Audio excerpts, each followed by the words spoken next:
maa ngi am mbégte trop tey bi ñu defee tournée bi bi nga xam ne moom la gouverneur di def chaque année pour dem saytu xool naka la examen baccalauréat bi naka lañ ko dooree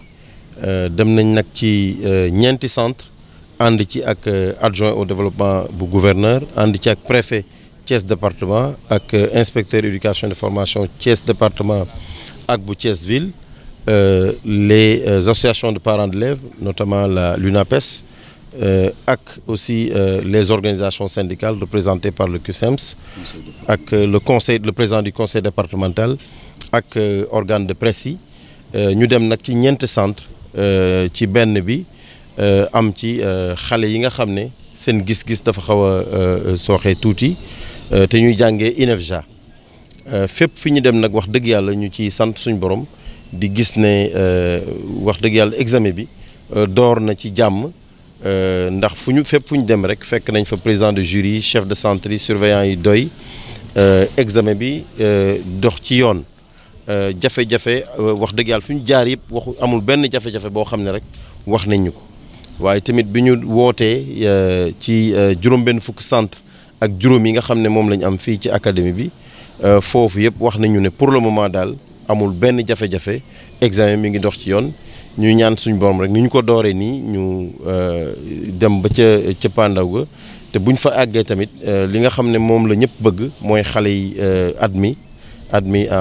ci nombre bu bëree bëri wax dëgg yàlla ñu koy ñaan suñu borom yaakaar naa ne mën na ko. incha allah dina ko def am nañu 26 548 maanaam ñaar fukki junni ak juróom-benn ak téeméer ak ñeent fukk ak juróom-ñett ci candidat moom la ñu am ren. boo xoolee gis ne yokku na daanaka junni am na junni boo xam ne junni ak juróom-ñett yoo xam ne tegee na ci donc loolu xam nga ne xaw na bari waaye wax dëgg yàlla def nañ matukaay yëpp ànd ci ak gouverneur ànd ci ak préfet yi ci wàllu sécurisation centre yi wàllu sécurisation épreuve yi wàllu surveillance vraiment ñu mobiliser presque ñetti junni enseignants ak juróom fukk ak benn xam nga loolu bari na moom lañ mobiliser pour ñu toppatoo baccalauréat bi loolu moo waral tey wax dëgg yàlla amuñ ci benn jafe-jafe. waaw loolu ñoom ñëw nañ sax sama bureau ba ñu waxtaan liñ ci war a def yëpp defoon nañ ko tamit parce que ñun dañuy wax école privée yi bu ñu jël candidat te fekk ne seen arrêté d'ouverture génn na li ci am nag souvent dañuy wax parents yi nañ ñëw inscrire am yaakaar ne xëy na arrêté bi dina génn balaa at mi jeex ñoom loolu école boobu loolu lañ def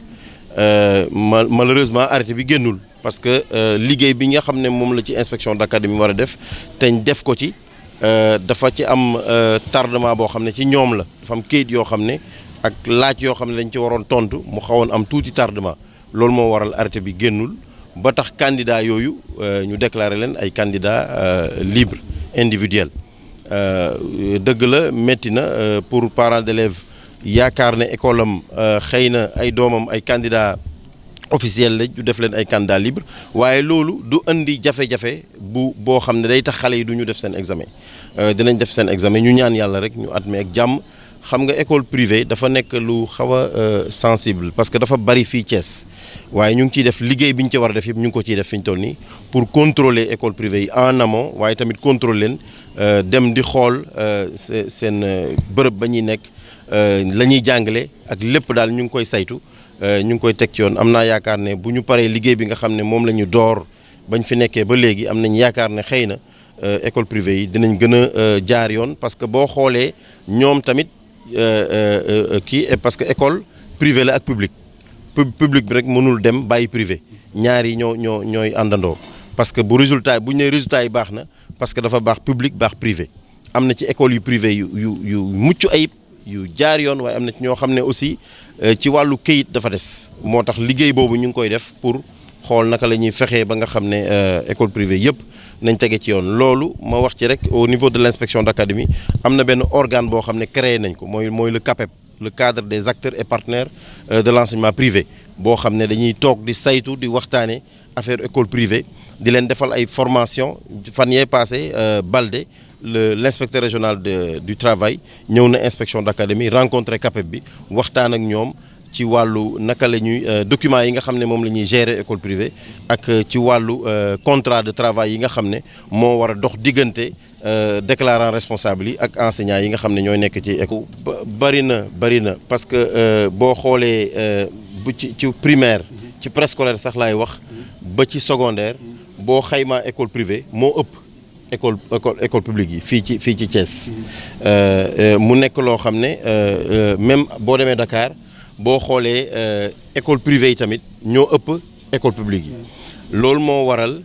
liggéey bi nga xam ne moom la ñuy def ci école privée ma wax ko léegi il faut que ñuy gën a dem ci école privée yi pour mën a fexe ba nga xam ne réglementation bi ñu respecté ko parce que xale yi nga xam ne ñoo fay jàngee ay doomu Sénégal lañ fii ñu nekk nii tey école d'excellence école privée la xam nga boo fi duggee xool condition de travail yi fi xale yi nekkee da ngay gis ne fii sa xel day daal pour nga indi fi sa doom loolu nag la ñu bëgg a fexe ba nga xam ne école privée bu nekk booy ubbi rek nga teg ko ci yoon bu fekkente ne am na lu manqué tamit ñu fexe ba ñëw fa wax la li fa manqué nga mën koo def. si ñu ngi koy recenser parce que xam nga wax naa la am na école privée yoo xam ne ñu ngi nekk en règle avec la réglementation amul benn problème waaye am na ci yoo xam ne dafa dañu xaw ci wàllu réglementation dafa des tuuti liggéey boobu nag ñu ngi ci daanaka sax def nañ ko ba pare mais li ci gën a am solo mooy fexe ba nga xam ne école privée yi nga xam ne nekkuñu en règle mën a nekk en règle te liggéey boobu nag ñu ngi ci. waaw xam nga loolu ma wax la dafa am mbir mu ci nekk tey bu fekkente ne yow da ngay ubbi école privée dafa am dossier boo xam ne ay pièces la yoo xam ne moom ngay dajale indi ko inspection d'académie pour ne yow da nga bëgg a ubbi école privée. dana am feneen fu muy jaar parce que dana am liggéey boo xam ne tribunal dana ko ci def am na liggéey boo xam ne police dana ko ci def waaye bu fekkente ni kay yëpp dajaloo na inspecteur d'académie amul droit bañ a joxe récépissé kii déclarant responsable récépissé bi nag da koy jox possibilité mu tàmbalee gum ba enquête réglementaire am bu déposer dossier boobu dañ koy jox ñun récépissé de dépôt bu ko defee mu tàmbale ministère bu fekkee dossier bi àgg na ministère division enseignement privé daf ñuy bind wax inspecteur d'académie na commandité benn enquête buy wone ni école bi am na lépp pour ñu jox ko arrêté d'autorisation d'ouverture wala amu ko ñu xool naka la ñuy def ak moom pour mu tëj wala leneen dégg nga xam nga kon ca ndorteel ga IA du dem pour xool la fa nekk ci dossier bi rek ci lay mën a sukkandiku pour wax leen mën ngeen a ko tàmbali est-ce que yaa ngi may comprendre bu baax léegi nag bu ñu defee enquête yi ba gis ne teguwul ci yoon wala déet foofa nag la ñuy décider ndax dañ koy permettre mu ubbi wala déet dégg nga wax ji loolu moo am ci nu mu tëddee école bi nga wax léegi dañu déposer seen dossier amoon na sax gaa ci début ba lu ca manqué woon ñu wax leen ñu andiwaat ko ba ñu ko indee ñu jox leen récépissé de dépôt ñu tàmbali waaye enquête yi bi ñu ko tàmbalee gis nañ ni am na ay rëq-rëq yoo xam ne war nañ ko corriger ñu bindaat leen ne leen lii ak lii war ngeen ko corriger loolu moo indi tardement ci arrêté d'ouverture bi xam nga mën nañ jox arrêté d'ouverture te arrêté bi c'est le ministre qui signe ça fokk IA ak fokk IF def liggéeyam IA def liggéeyam dossier bi dem ministère bu dossier bi mucc ayib nag ñu doog a defar arrêté loolu nag moom la école boobu amagul loolu nag mooy indi diggante jafe-jafe parents yi ak école boobu. non xam nga aussi xam nga mbir boo koy wax day fekk nga nekk technicien ci lu nga xam ne loolu moom nga jàng ñun jàngale rek lañ jànguñ leneen xamuñ leneen moo tax man du ma wax ci leneen wala bu ma ciy waxit danaa xam nu ma ciy waxee fii ci Thiès anarchie ba ñuy wax noonu wax dëgg yàlla demewul noonu nañ ko ni fañ ko yóbbu demewul foofu mais wax dëgg yàlla tamit am na ci école yoo xam ne ñu ngi koy saytu am nay jafe-jafe waaye ñu ngi fexe ba nga xam ne école yooyu danañ tege ci yoon parce que comme ni ma la ko waxee léegi ñun dañ fi nekk pour privé ak public te xooluñu ndax privé la wala public la xam nga lu ñuy xool xale ya fa nekk ay doomu Sénégal lañ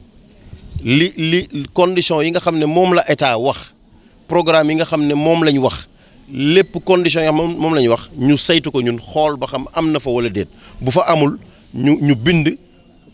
saytu ko bind wax leen fexe leen condition yooyu am def leen nag ci délai bu condition yooyu amee tant mieux buñ ko seetaatee bu amul ñu xool. di sant yàlla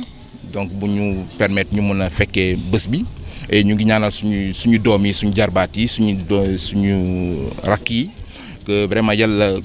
ñu commencé examen bi si bisimilahi rahmaani rahim ñu eggale ko si alhamdulilah rabil alamin que vraiment que yàlla may suñu académie donc de très bons résultats parce que travail liggéey boobu def nañ ko donc ñu mën a am vraiment que suñu doom yi ñëpp ñu mën a jàll donc loolu la ñu mën a ñaan donc lépp yemb na lépp mu ngi dox convenablement centre yi ñu ngi dox visité nañ centre yi yëpp correcteurs yi présidents yi surveillants yi secrétaires yi ñëpp ñu ngi sur place ñëpp démarré nañu avant 8 heures. ren kenn dégguloon ci grève lu ko waral. donc xam nga ñun moom daal grève daal dinañ koy def ñàkk pexe donc lu suñu sañoon grève du am parce que ñun ñoo opté pour jàngale te jàngalekat du n'importe qui jàngalekat c'est la générosité c'est l'engagement te ñun lépp lañ joxe. léegi nag nguur gi nag moo dul sàmm kaddu am accord yëpp lu ñu def opinion bi yëpp ren kenn dégguñu te yàlla xam na ne lépp lu ñu waxante ak ñoom lu bëri defuñu ko te loolu nag mënuñu toog di seetaan te opinion bi il faut que nit ñi population bi xamee ko noonu ren def nañ ko daaw def nañ ko te ñu ngi noppi te suñ kii demul xale ñu ngi passé examen ñoom ñu ngi jàll ñu ngi dem. xale yi def bac ren ñu ngi def seen bac suñ ko amee dinañ dem université mais ñun jàngalekat ñu ngi sur place doo bouger da ngay def fukki at doo bouger yaa ngi si benn classe xam nga loolu neexul te loolu nag mënuñ ko seetaan. bu ngeen di ñaax nguur gi. donc mu bëral loxam mu respecter engagement yi parce que nit daal soo yilif ay nit il faut que nit ki mu sentir boppam promotion dafa baax si liggéey te ñun jàngalekat lu ñuy wax mooy suñu dossier yi bu mu tardé. suñu dossier avancement suñu dossier reclassement suñu dossier rappel bu mu tardé parce que ñu ngi def suñu liggéey amuñu temps dem di Dakar di xool c'est une question de motivation waaw vraiment ñu ngi leen di gërëm di leen sant. jërëjëf waaw kon bokk man maay Massar Talla Diop di président coordination communale des parents d'élèves de Thiès et du secrétaire général national de l'UNAPES alors ñu sant yàlla di ci yonent bi. ba nu IA ak gouverneur ak préfet invité ñu joindre ci délégation bi pour visiter des centres alhamdulilah ñu santaat yàlla bi ñu demee ci centre yi vraiment lépp baax na lépp organisation bi jaar na yoon là aussi ñu sant ci IA mi ko organisé ak autorité administrative yi gisuñu benn élève bu amee portable kenn signalé nu ko gis nu benn élève bu ndax et cetera donc ñu sant ci yàlla rek ndax vraiment yëpp jaar na yoon signalé wu nu benn rëq-rëq ci organisation bi fu ñu dem président jury dañuy wax tout est bien tout est très bien organisé donc ñu sant ci yàlla di ci sant ñu waral loolu yëpp ba ñu yeexal ñu sant nag enseignants yi parce que enseignants yi wax dëgg yàlla gàccee ngaa laa ñoom li ñu doon ñaxtu yëpp dañ ko tekki suuf pendant ñaari at